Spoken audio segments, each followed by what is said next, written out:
말씀의 제목은 그 배에서 생수의 강이 흘러나오리라 입니다.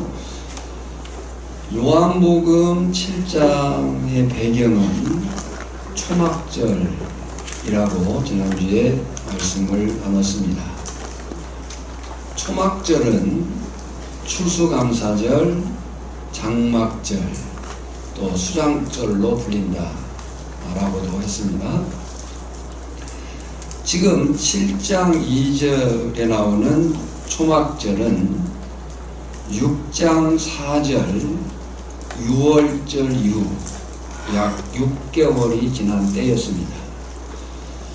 그 6개월의 기간을 지금 저자 요한은 7장 1절에 그 후에 라는 단어로만 연결을 했어요.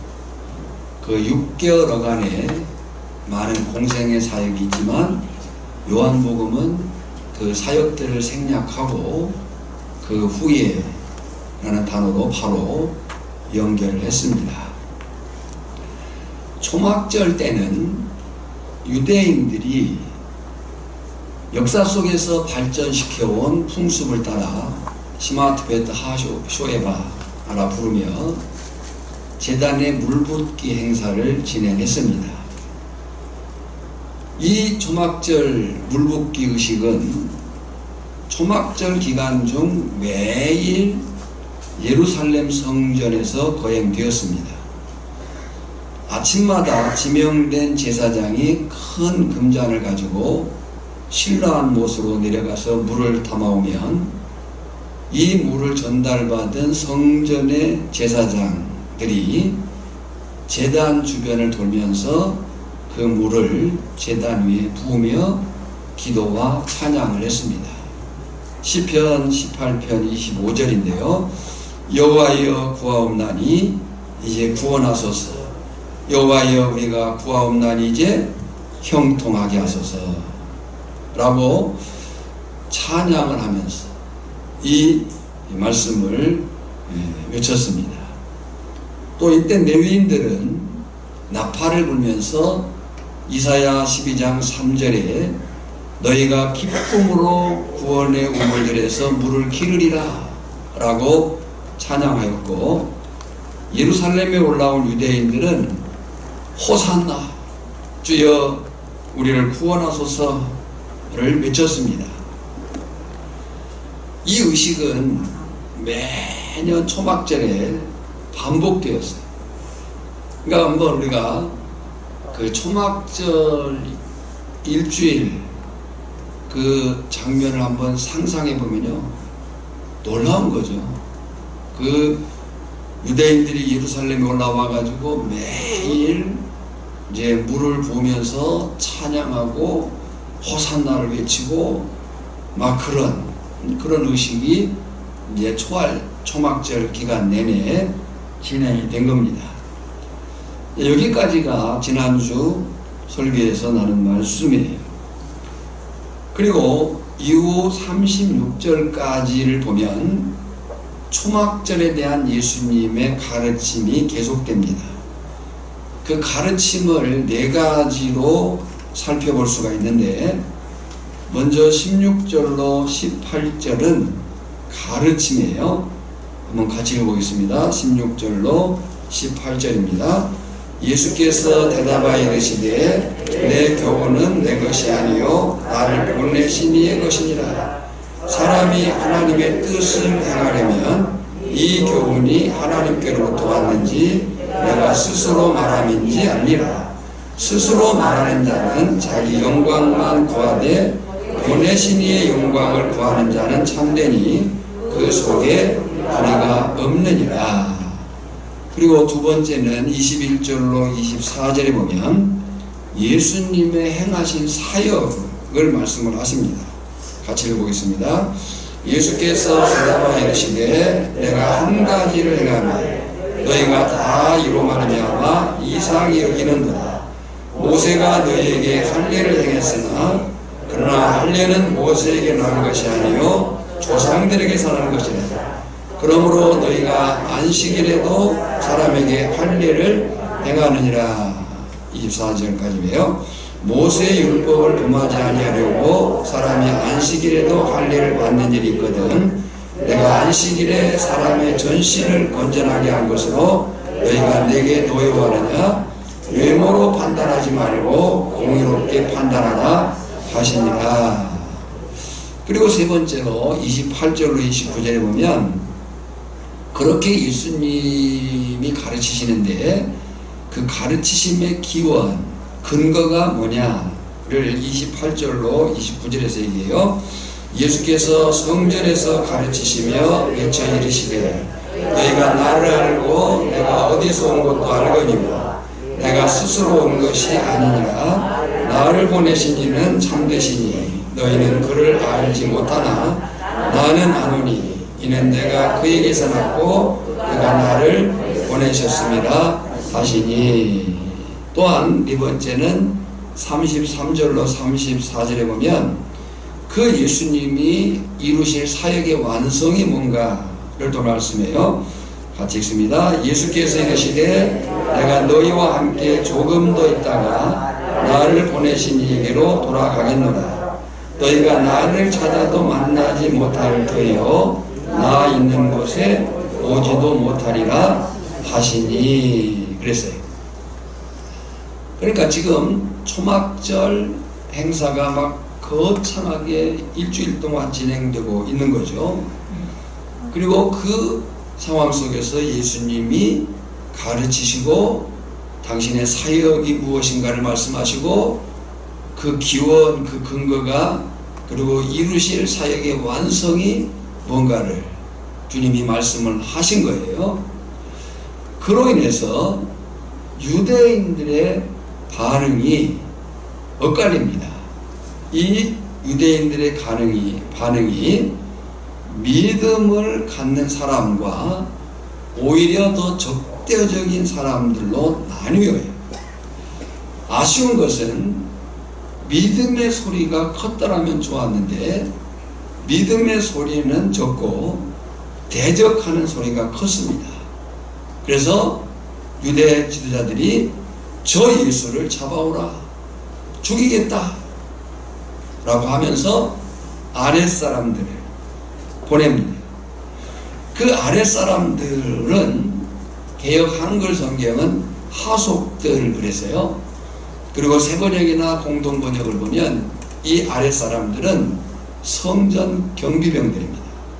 그래서 그 대적하는 사람들의 소리가 컸기 때문에 이 유대 종교 리더들이 예수를 잡아오라, 이제 죽이겠다 라고 얘기를 한 거예요.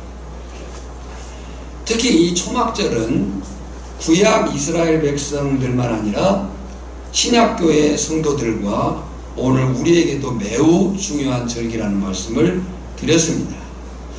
스가랴서를 보면 스가랴 선지자가 초막절을 지키지 않으면 재앙을 받고 비를 받지 못한다 라고 경고했었잖아요. 같이 읽어볼까요? 땅에 있는 족속들 중에 그 왕 만군의 여호와께 경배하러 예루살렘에 올라오지 아니한 자들에게는 비를 내리지 아니할 것인즉 만일 애굽 족속이 올라오지 아니할 때에는 비 내림이 있지 아니하리니 여호와께서 초막절을 지키러 올라오지 아니하는 이방 나타낼 사람을 치시는 재앙을 그에게 내리실 것이라 그래서 이 유대인들은 재앙 대신에 생명과 관련된 비를 받고 싶은 간절한 마음으로 풍습으로까지 발전시켜 오면서 초막절에 물 붓는 의식을 행했던 거예요. 그럼에도 그들은 그 비, 자신들이 그렇게도 갈급해하는 그 물의 진정한 의미도 모른 채 또 붓고 보여야 하는 물이 아니라 영원히 목마르지 않을 생명주 되신 예수님이 자신들 앞에 와 계심에도 불구하고 알지 못했고 믿지 못했다 라고 하는 거예요. 지금 그들이 이 초막절 의식으로 풍습으로 발전시키면서 그 물을 그렇게 갈급해한 거예요. 그 물은 또 붓고 또 부어야 되는 그런 물이에요. 그런데 지금 자신들 앞에 누가 와 있어요? 영원히 목마르지 않을 생명주 되신 예수님이 와 계신 거예요. 근데 그 예수님을 알아보지 못하고 믿지 못한 상황이 지금 오늘 본문에 기록되어져 있는 거예요. 바로 그 답답한 상황과 그 답답한 사람들을 예수님이 가르치신 것인데, 그 상황이 얼마나 고조되어 가고 있는가를 우리가 예수님의 모습에서 볼 수가 있어요. 6절에 보면 예수께서 이르시되 그렇게 말씀했어요. 또 16절과 21절에 보면 예수께서 대답하여 이르시되 그랬어요.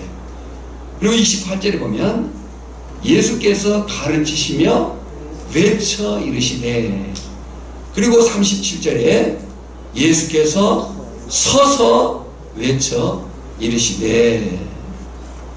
예수님은 이 초막절에 형제들이 올라가자고 할 때 올라가신다고 그랬어요? 아직 아니라고 그랬어요? 아직 아니라고 그랬어요. 그리고 이제 형제들이 올라가 명절 중간에 예수님이 나타내시지 않고 올라온 상황이에요. 그래서 그 초막절 절기의 진행을 예수님이 지켜보고 있는 거예요. 그 상황 속에서 예수님이 지금 점차 자신을 드러내신다. 그 초막절의 물붓기 의식을 그런 오랜 역사 동안 행하면서도 정작 생명주 되신 예수님을 알아보지 못한 그들에 대해서 예수님이 지금 외치고 계시는 거죠. 이제 예수님은 바로 그런 상황에서 초막절 끝날에 중대한 말씀을 선포하십니다. 사실 예수님이 드러나지 않게 이 절기에 참석하신 중대한 목적도 바로 이 성령의 생수 강화를 위한 것이었습니다. 37절입니다. 명절 끝날 곧 큰 날에, 명절 끝날 곧 큰 날에. 우리가 지난주 초막절은 태양력으로는 10월, 종교력으로는 7월 15일부터 22일까지를 초막절 기간이라고 봤어요. 근데 이 곧 큰 날이 언제냐 라고 할 때 7일째냐 8일째냐 라는 그 논란이 있지만 8일 성회가 있는 날로 보는 것이 옳겠습니다. 본래 신명기 16장 13절에 보면 초막절은 7일간이지만 제8일은 쉬는 날로서 하나님이 성회로 모여라고 그랬어요. 레위기 23장 36절에요. 이래 동안에 너희는 여호와께 화제를 드릴 것이요 여덟째 날에도 너희는 성회로 모여서 여호와께 화제를 드릴지니 이는 거룩한 대회라 너희는 어떤 노동도 하지 말지니라 그랬어요. 이래 동안, 그러니까 초막절 7월 15일부터 20일 어간에 이래 동안은 화제로 드릴 것이요 여덟째 날에도 너희는 뭘로 모여요? 성회로 모여서 여호와께 화제를 드릴지니 이는 거룩한 대회라 너희는 어떤 노동도 하지 말지니라 그랬어요. 그러니까 초막절 기간인 7일 동안에는 성전 제단에 매일 물 붓는 의식이 행해졌어요. 근데 8일째에는 행하지 않은 거예요. 분명 그들은 전통적으로 이 초막절을 오랫동안 해왔기 때문에 제8일 성회에는 물 붓는 의식이 행해지지 않는다는 것을 알았을까요? 몰랐을까요? 알았을 거예요. 그럼에도 불구하고 그들은 여전히 물이 필요했을 것이고 어제처럼 물이 부어지기를 기대했을 거예요. 바로 그 상황을 고려해서 예수님은 너희들이 물이 필요하냐? 오늘도 물을 기다리느냐? 누구든지 목마르거든 내게로 와서 마시라 라고 말씀을 한 거예요. 그렇게 예수님이 서서 외치신 거예요. 아마 유대 군중들이 다 들을 수 있도록 예수님이 큰 소리로 외치십니다. 누구든지 목마르거든 내게로 와서 마시라. 중요한 것은 여기 누구든지 목마르거든 내게로 와서 마시라. 그러니 이 말씀에서 살필 수 있는 영적 진리 4가지가 있습니다. 첫째는 누구든지. 여러분, 하나님은 모든 사람에게 동일한 기회를 주시는 분이심을 성경이 말씀합니다. 누구든지. 이사야 55장 1절도 보면 오라 너희 목마른 자들아 물러나오라 돈 없는 자도 오라 너희는 와서 사 먹되 돈 없이 값없이 와서 포도주와 젖을 사라. 누구든지 오라는 거예요. 그러니까 하나님이 주시는 기회는 모든 사람에게 동일하다. 두 번째는 목마르거든. 모든 인간에게는요 기본적인 욕구가 있습니다. 아무런 욕구를 갖지 않는다고 한다는 것은 죽은 사람밖에 없어요. 우리는 식욕도 있고요 또 어떤 기타의 욕구들을 다 가지고 있어요. 살아있는 사람의 본질이. 그런데 그런 욕구가 없는 사람은 죽은 자죠. 이것은 영적인 욕구도 마찬가지입니다. 그러면 여기 목마른 자가 누구냐라고 할 때 이미 요한복음 앞부분에서 그 목마른 자들의 정체에 대해서 그들이 하나님께서 택한 자요 아버지께서 오게 하신 자들이라는 거예요. 바로 저나 여러분이 지금 하나님이 예수님이 말씀하시는 목마른 자임을 믿습니다. 세 번째로는 내게로 와서예요. 실제로 인간의 욕구가 완전히 충족될 수 있는 그 어떤 것은 없습니다. 다만 인간의 영적인 욕구를 완전히 해결하실 분은 오직 예수님 뿐입니다. 그런데요 그 예수님이 오라는 거예요. 내게로 와서. 중요한 것은 하나님은 당신의 택하심을 당신의 오게 하심을 강제적으로 하시지는 않으신다는 거예요. 인격적으로 초청한다는 거예요. 내게로 와서. 요한계시록 3장 20절도 보면 내가 너희의 문을 두드리면 문을 열면 이렇게 하는 거예요. 그러니까 예수님은 우리의 마음의 문을 강제로 여시는 분은 아니에요. 인격적으로 초청하십니다. 내게로 와서. 그리고 네 번째 진리는 마시라는 거예요.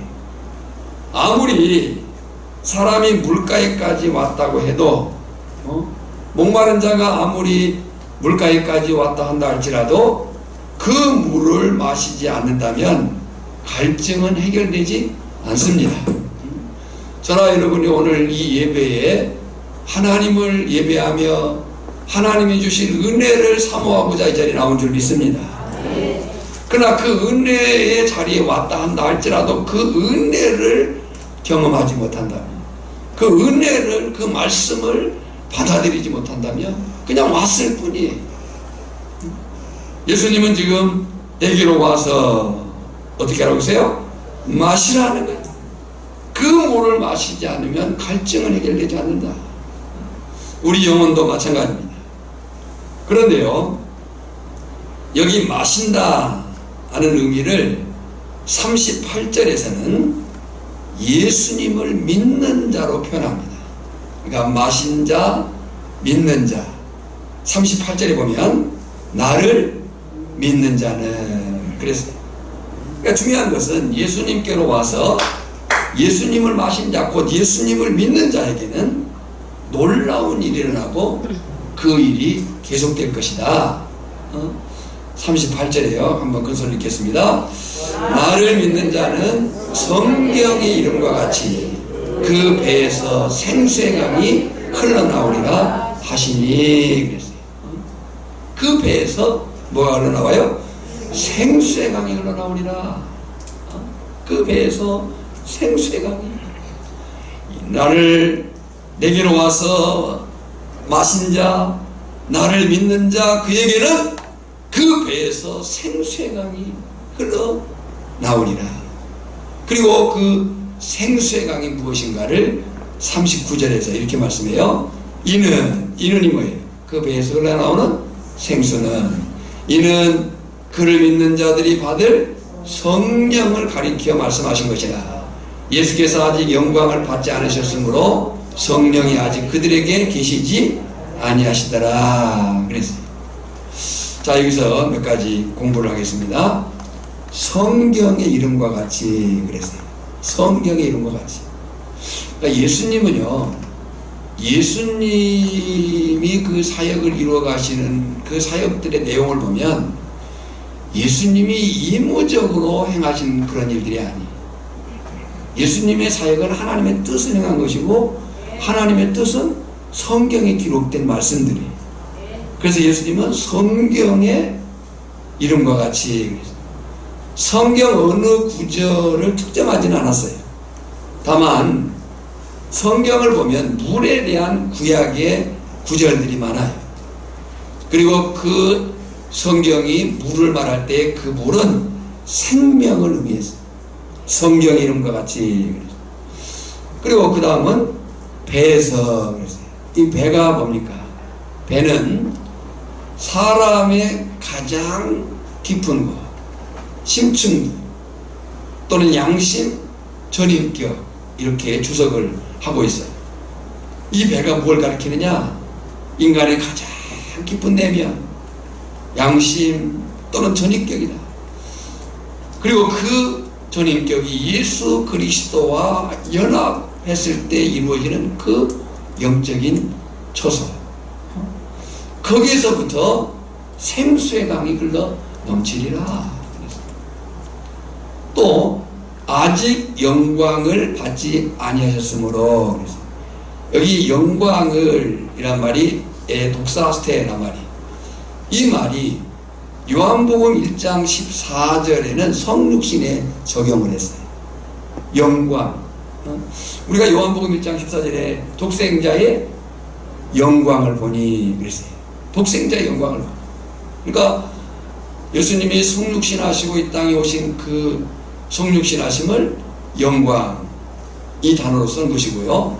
지금 오늘 본절에서는 38절에서는 이 영광이라고 하는 단어를 죽으심과 부활에 적용을 했고, 사도행전 2장에 가서 이 영광이신 성령이 임합니다. 푸뉴마 성령 임하는 것. 자, 그렇게 성경의 이름과 같이 그 배에서 영광을 생수의 강이 흘러나오니라. 여기에 유대 군중들의 반응이 나옵니다. 그 반응이 40절로 52절까지, 이 40절로 52절까지의 반응을 보면 세 가지의 반응과 한 사람의 변호가 나옵니다. 그 반응들을 하나씩 보면요, 첫째는 선지자들 중에 하나이다. 40절에요. 이 말씀을 들은 무리 중에서 어떤 사람은 이 사람이 참으로 그 선지자라. 호 프로페테스, 그 선지자. 이게 중요해요. 그 선지자. 여러분, 구약을 보면 또 성경을 보면 이 사본들은 선지자의 정관사를 붙이지 않았어요. 그라고 안 했어요. 그냥 선지자라고. 그런데 오늘 여기 예수님에 대해서 그 선지자, 호 프로페테스, 이것은 신명기 18장 15절을 근거한 거예요. 신명기 18장 15절은 그들이 근거한 것이 뭐냐면 능력을 지닌 모세, 그리고 분명히 구약이 말했잖아요. 모세와 같은 선지자를 말씀해요. 그러니까 예수님을 그렇게 본 거예요. 예수님을 선지자들 중에 하나, 그 선지자. 그리고 두 번째는 반응이 뭐냐면 41절이에요. 메시아. 어떤 사람은 그리스도라 하며, 어떤 사람은 뭐라고 했다고요? 그리스도라 하며. 물론 이 그리스도, 메시아라고 하는 그들의 이 믿음은 온전하거나 확실한 믿음은 아니었어요. 그러나 그들 중에도 어쨌든지 간에 믿는 사람들이 생겼어요. 있었어요. 또 세 번째 반응은 갈릴리 나사렛 출신이 아니냐 그래요. 41절과 42절을 볼까요? 어떤 이들은 그리스도가 어찌 갈릴리에서 나오겠느냐, 성경에 이르기를 그리스도는 다윗의 시로 또 다윗이 살던 마을 베들레헴에서 나오리라 하지 아니하였느냐 하며 그랬어요. 자 보세요. 유대인들은 메시아가 다윗의 혈통으로 베들레헴에서 태어날 것이라고 하는 성경 미가야 5장 2절의 예언을 알고 있었어요. 메시아가 베들레헴에서 태어날 것이다. 다윗의 혈통으로. 그런데 그들은 갈릴리 나사렛 출신이라는 잘못된 이해와 편견으로, 잘못된 이해와 편견이에요. 그들은 예수님이 갈릴리 나사렛 출신이라고 하는 그 잘못된 이해와 편견으로 예수님을 배척하고 끝까지 불신앙적인 대적의 태도를 보인 거예요. 이것은 예수님이 성장지가 나사렛이에요. 예수님은 출생을 어디서 하셨어요? 베들레헴에서 하셨어요. 그러니까 성장지인 나사렛을 출생지로 오해한 것이기 때문에 그들이 가진 편견과 선입관, 결국 우리가 예수님을 믿고 따르는 데 있어서 이 편견과 선입관이 얼마나 방해가 되는가를 보여주는 대목이에요. 자, 이렇게 유대 군중들의 견해가 분열되자 예수님에 대해 체포령을 내렸던 유대 종교 지도자들이 곤란한 처지에 놓이게 돼요. 43절, 44절입니다. 한번 읽어볼까요? 예수로 말미암아 우리 중에서 쟁론이 되니 그 중에는 그를 잡고자 하는 자들도 있으나 손을 대는 자가 없었더라 그랬어요. 지금 저들은 예수님을 잡아서 뭐 하고 싶어 해요? 죽이고 싶어 해요. 그런데 예수님이 이 38절, 39절 소위 초막절 강화를 말씀하시고 나서 군중들의 반응이 갈리는 거예요. 선지자들 중에 하나다, 메시아다, 갈릴리 출신 아니냐, 이런 그 견해가 분분하니까 저들이 곤란한 처지에 놓인 거예요. 그래도 그들은 성전 경비병들의 예수님에 대한 평가가 있었잖아요. 아랫사람들을 보내가지고 예수님을 잡으러 했어요. 근데 그 성전 경비병들이 가서 예수님을 잡으려다 보니까 예수님, 그동안 예수님처럼 말한 사람이 없는 거예요. 지금까지 그렇게 말한 사람이 없더이다 라고 하니까 너희도 미혹되었느냐 라고 하면서 오히려 채근하고 그들을 저주받을 일이라고 책망합니다. 그때 여러분, 하나님은 참 놀라우셔요. 하나님은 하나님의 일을 이루어 가시고 하나님의 역사를 나타내는 그 어느 때에 하나님의 사람을 동원하신다는 거예요. 그때 한 사람이 등장을 합니다. 그 한 사람이 등장을 해서 예수님을 변호해요. 그가 누구냐면 밤중에 예수님께 찾아와서 가르침을 받은 적이 있는 니고데모. 그 니고데모의 신분이 뭡니까? 그는 산헤드린 공회원이었고 바리새인이었어요. 당시 그 예수님의 제자들과 더불어서 고급 관리직에 있는 두 사람이 있었어요. 두 사람이 누구예요? 요셉과 니고데모. 근데 이 니고데모가 이 상황 속에서 등장을 합니다. 그 니고데모가 50절 51절에 보면 같이 읽을까요? 그 중에 한 사람 곧 전에 예수께 왔던 니고데모가 그들에게 말하되 우리 율법은 사람의 말을 듣고 그 행한 것을 알기 전에 심판하느냐 그랬어요. 그러니까 지금 저들이 어떻게든지 간에 유대 종교 지도자들은 예수님을 잡아서 죽이는 게 목적이에요. 무리들의 반응이 일어났어요. 곤란한 문제가 생겼어요.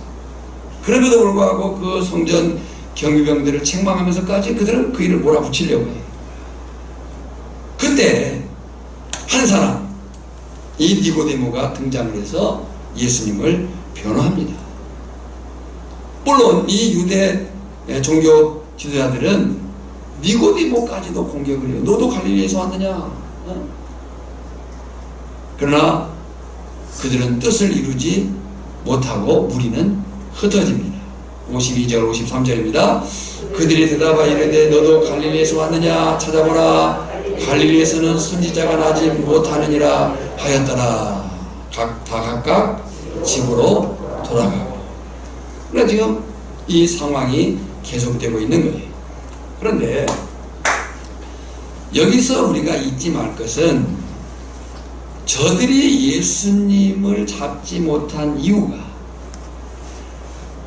단지 유대 군중이나 지도자들 때문이 아니었다는 거예요. 또 니고데모의 문제 제기 때문도 아니었어요. 저들이 아직 예수님을 잡지 못한 그 이유는 아직 예수님이 내 때라고 말씀하신 하나님의 때가 아니었던 거예요. 그러니까 모든 일은 하나님의 때에 이루어진 줄을 믿습니다. 그러니까 예수님이 그렇게 사역하셔요. 때를 따라서, 뜻을 따라서. 그러니까 지난주에 나눈 말씀이죠. 예수님의 그 사역의 진행을 보면 항상 하나님의 때를 따라서, 하나님의 뜻을 따라서. 그러니까 오늘 우리의 삶 속에서도 그 사실이 적용되어야 돼요. 저나 여러분의 삶 속에 어떤 일이 더디고 또 안 되는 것 같고 아닌 것 같고 그런 모든 상황 속에서도 성도가 바라봐야 될 분명한 가치는 뭐냐면 하나님은 당신의 때에 당신의 뜻을 반드시 이루신다 하는 거예요. 그렇다면 오늘 본문을 통해서 우리가 얻을 교훈이 무엇이겠는가를 두 가지로 정리를 해봤습니다. 첫째는 성령 충만은 특별한 성도들에게만 허락된 은사가 아니라 모든 성도에게 주어지는 축복이다 하는 거예요. 한번 같이 읽어볼까요? 시작. 성령 충만은 특별한 성도들에게만 허락되는 은사가 아니라 모든 성도에게 주어지는 축복이다 하는 거예요. 분명히 37절 38절에서 예수님은 자신을 믿는 자마다 그 배에서 생수의 강이 흘러나올 것이다 라고 약속을 하셨어요.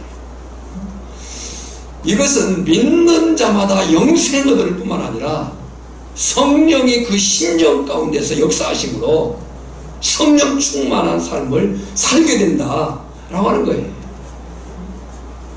여러분, 예수님, 아니 오직 예수님만이 영적 갈증으로 목마른 인간에게 영원히 목마르지 않도록 하실 생명의 주가 되심을 믿습니다. 요한복음 4장 14절에 말씀했어요. 내가 주는 물을 마시는 자는 영원히 목마르지 아니하리니 내가 주는 물은 그 속에서 영생하도록 솟아나는 샘물이 되리라. 그러니까 성령 충만은 특별한 어떤 사람에게만 주어진 게 아닙니다. 모든 성도에게 주어진 축복이다. 두 번째는 같이 읽어볼까요? 진리의 말씀을 배워 깨달은 성도는 마땅히, 다시 시작.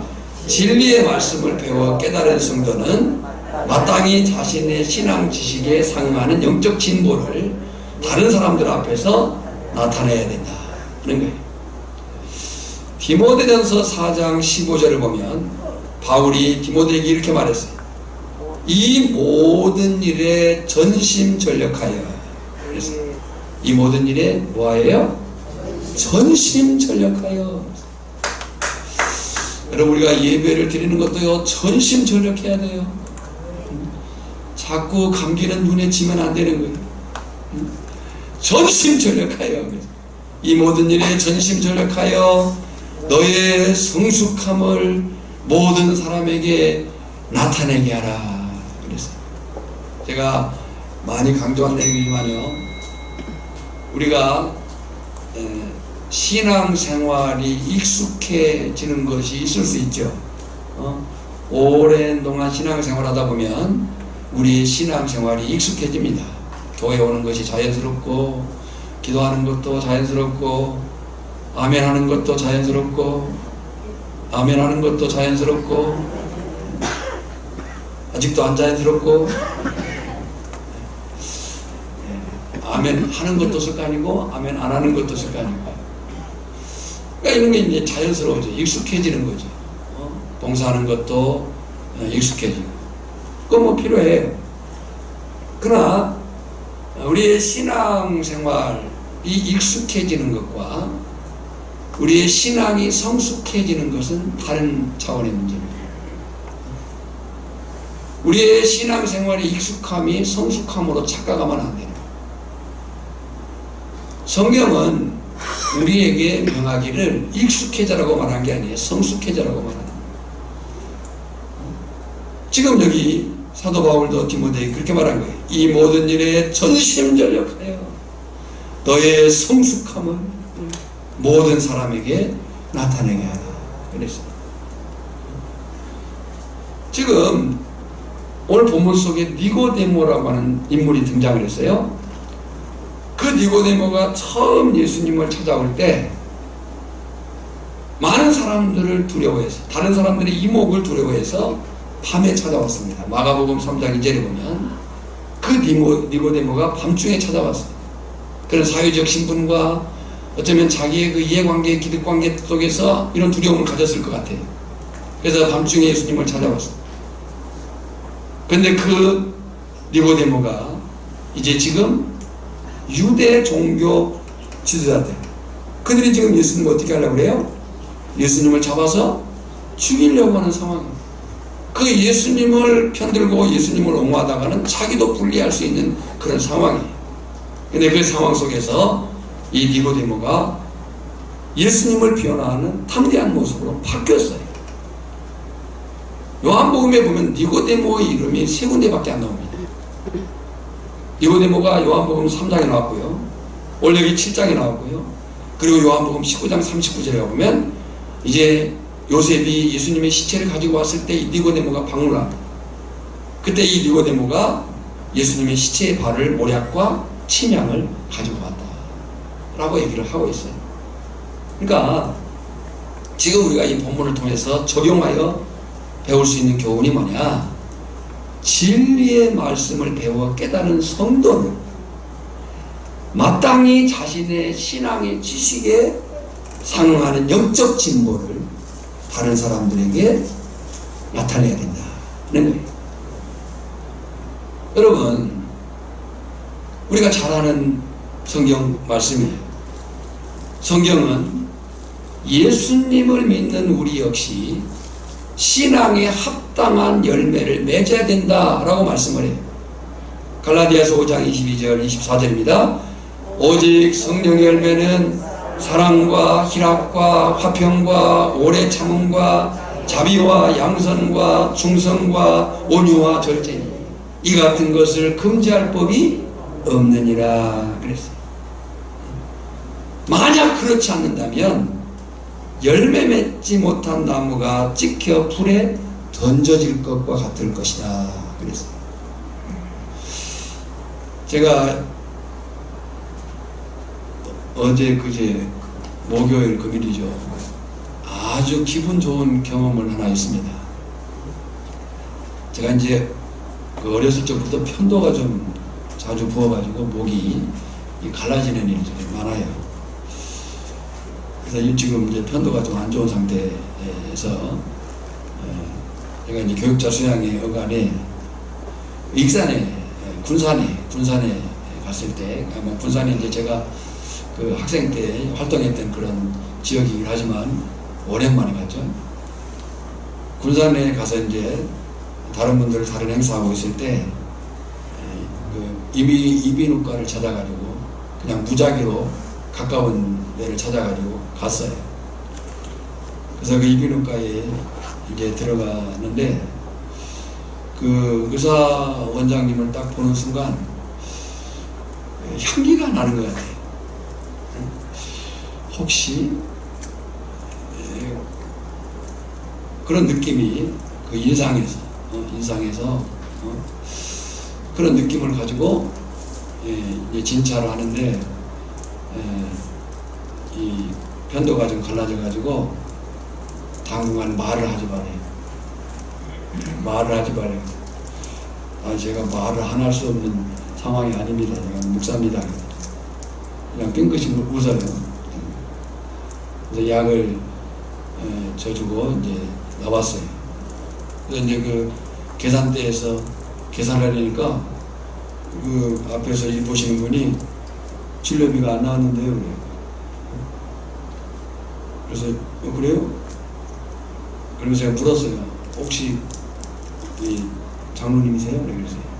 의사 선생님이 혹시 장로님이세요? 했더니 그렇다는 거예요. 그러니까 아마 이제 그 장로님이 목사라고 하니까 진료비 이제 그 청구를 안 넣으신 것 같아요. 물론 그 뭐 진료비가 얼마 많지는 않겠지만 제가 이제 강조하고 싶은 것은 그분을 처음 봤죠. 처음 봤는데 그분을 보는 순간 마치 그 예수 향기가 나는 것 같은, 그래도 아멘을 안 하는 우리 참 대단하죠. 그래서 그래서 기분이 너무 좋았어요. 그래서 이제 그 처방전을 받고 옆에 약국을 갔는데 갔더니 은혜로다라는 찬양이 계속 나오는 거예요. 은혜. 그래서 기분 좋은 그런 경험을 했습니다. 열매는 나타나게 돼 있잖아요. 열매는 나타나게 돼 있어요. 익숙함은 편리해질 수 있지만 평안하지는 않거든요. 그러나 성숙함은 반드시 그 성숙함의 열매로 나타날 것이다. 제가 이제 유튜브로만 만난 분이지만 그 목사님 한 분이 계십니다. 성결교단의 목사님인데 그분이 이제 그런 표현을 많이 해요. 나이를 먹는다는 것이 뭐냐, 신앙이 성숙해진다는 것이 뭐냐 라고 할 때 나이를 먹는다는 것은 좀 원만해지는 것이고, 나이를 먹어가지고 계속 까칠한 것은 좀 문제가 있다. 나이를 먹는다는 것은 좀 원만해지는 것이고, 신앙이 성숙해진다는 것은 좀 부드러워지는 것이다. 그것이 나타나는 것이라는 거죠. 나타나는. 자, 우리가 지금 예수님의 사실 생수 강화를 들었어요. 그 강화 속에서 여러 인물들을 만나고 한 인물을 본 거예요. 그 속에서 지금 적용하는 것이 뭐냐? 우리의 신앙의 성숙을 나타내라. 열매를 볼 때 그 나무가 좋은 나무인지 나쁜 나무인지 알 수 있다. 너는 어떠냐? 라고 묻는. 마태복음 7장 18절 20절에요. 같이 한번 읽어볼까요? 좋은 나무가 나쁜 열매를 맺을 수 없고 못된 나무가 아름다운 열매를 맺을 수 없느니라. 아름다운 열매를 맺지 아니하는 나무마다 찍혀 불에 던져지느니라. 이러므로 그들의 열매로 그들을 알리라 그랬어요. 사랑하는 성도 여러분, 저나 여러분은 실제로 당시 요한복음서의 독자들보다도 더 행복한 사람이요, 더 승리적인 사람이어야 됩니다. 왜냐하면요, 우리는 이미 예수님을 마신 자예요. 예수님을 믿는 자예요. 성육신하신 것만 본 것이 아니고 죽으심과 부활의 영광까지도 우리는 맛본 사람들이에요. 그러니까 요한복음서의 독자들보다도 우리가 더 행복한 사람들이고 더 승리적인 삶으로 열매를 나타내야 될 사람들이다 하는 거예요. 요한계시록 22장 17절에 보면 이렇게 말씀이 기록되어 있습니다. 성령과 신부가 말씀하기를 오라 하시는도다. 듣는 자도 오라 할 것이요 목마른 자도 올 것이요 또 원하는 자는 값없이 생명수를 받으리라 하시더라. 바라기는 이 분명한 삶이 저나 여러분 모두에게 충만하기를 주님의 이름으로 축원합니다. 하나님 아버지, 은혜와 사랑을 감사합니다. 생수이신 예수님, 저들이 매년 초막절마다 물을 붓고 또 부으면서도 정작 그 생수이신 영원히 목마르지 않을 예수님이 자신들 앞에 왔음에도 불구하고 알아보지 못하고 믿지 못했지만, 오늘 우리가 그 예수님이 생수의 강 예수 주이심을 믿습니다.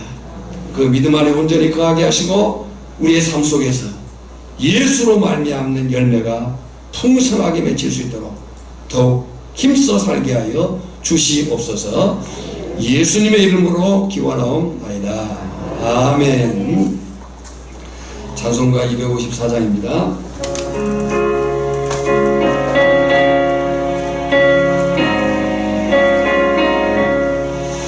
내 주의 보혈은 정하고 정하고 내 죄를 덮게 하신 주 날 오라 하신다.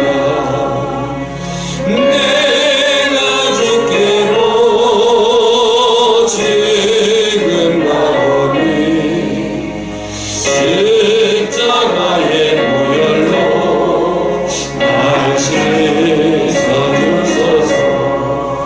약하고 죄도 주께로 나가며 힘주시고 멸주함을 보시사주시네. 내가 주께로 지금 가오니 십자가의 보혈로 날 씻어주소서. 날 오라 하심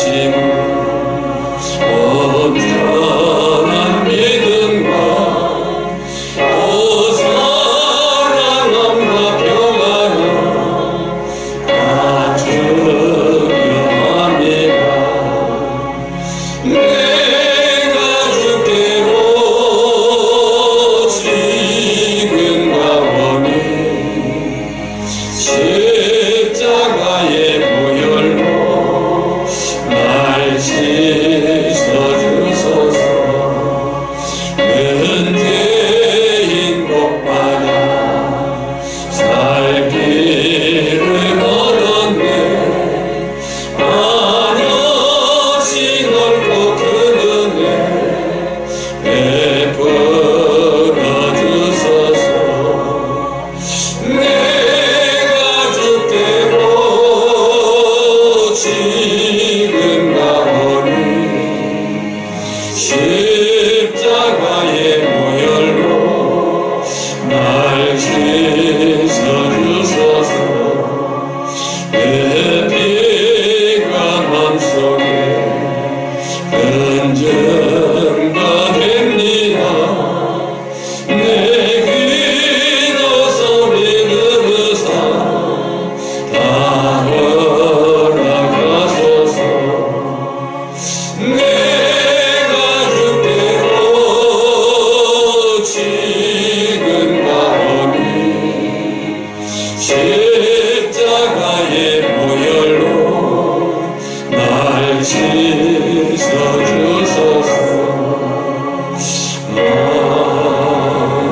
아멘. 지금은 우리의 구주여 주님 되신 예수 그리스도의 은혜와 성부 하나님의 크고 놀라우신 사랑하심과 성령의 기름 부으심의 축복이 오늘 말씀 안에 생수의 강을 경험하며 날마다 믿음으로 승리하고자 다짐하는, 또 삶을 통해서 합당한 성숙한 열매를 맺고자 다짐하는 모든 성도 심령들이 이제로부터 영원까지 항상 함께 있을지어다. 아멘.